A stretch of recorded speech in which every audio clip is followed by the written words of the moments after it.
प्रभुं प्राणनाथं विभुं विश्वनाथं जगन्नाथनाथं सदानन्दभाजम् भवद्भव्यभूतेश्वरं भूतनाथं शिवं शङ्करं शम्भुमीशानमीडे गणेरुण्डमालं तनौ सर्पजालं महाकालकालं गणेशादिपालम्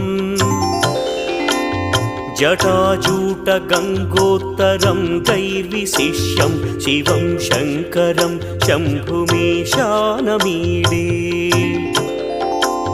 मुदामाकरं मण्डनं मण्डयन्तं महामण्डलं भस्मभूषाधरन्तम् अनादिं ह्यपारं महामो